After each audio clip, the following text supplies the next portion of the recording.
Well, right now the country, of course including South Mississippi, is in the grips of what's being called a national public health emergency. The opioid epidemic hitting home, WLOX targeting the issue all this week. Former addict, now working to be an addiction counselor, Charlie Roberts is right here right now to tell us about this crisis and his story. Good to see you, Charlie. Hey, thanks for joining us. I think your story is so unique because you've seen it from both sides. You were a heroin addict, and now you're studying to get your master's at USM to be a social worker, and you're an intern down at Harrison County Drug Court. Why was that important to you to now be part of the solution?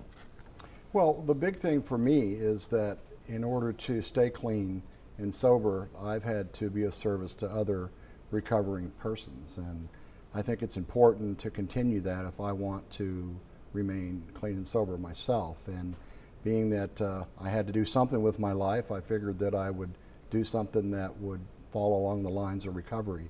And so that's why I'm studying to be a social worker and work with people in recovery. And that must be a great help to talk to someone who's actually been through the process and knows firsthand what it's like. I mean, because you can really understand what they're going through. Sure, sure.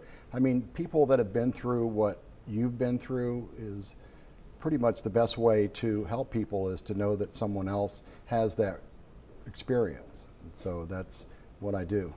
I interviewed you the other day, and that story, by the way, is going to be on the news tonight at 10 o'clock. And you told me a story about when you hit rock bottom. Share that with our viewers. Okay, okay.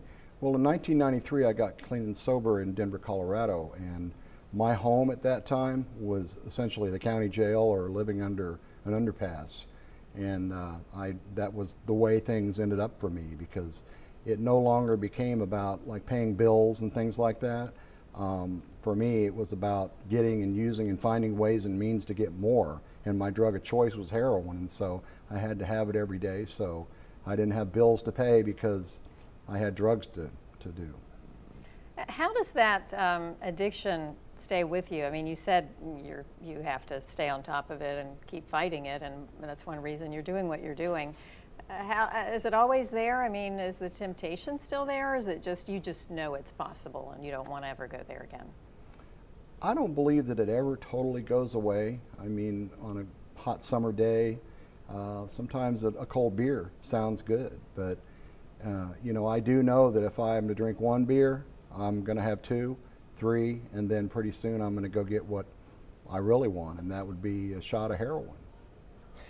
What do you think about this opioid crisis? Are you actually running into people who, whether through pain, medication, or the real opiate, heroin, or fentanyl, the scary new synthetic opiate that's out there, are you seeing a lot of it? You bet, you bet. I work part-time at Crossroads Recovery Center, and the numbers of people coming into the recovery center on heroin and fentanyl and things like that is it's gotten high, a lot higher than it used to be. And we also see that it's reflected in drug court as well. All right, well, it's really a disturbing situation we're in this country. I know 80% of all opioid prescriptions are right here in the USA. In the whole world. And there's a national fight now and happening here in the state as well. Charlie, thanks so much for being with us and telling us your story. Okay. And tonight, opioids and the law. I'll explore how the state is battling this epidemic. And right now in the WLOX News Now app, we have an entire section devoted to opioid abuse. It's full of all kinds of great information to use, or someone you know who's facing an addiction problem. They can check it out. So go to the app extras.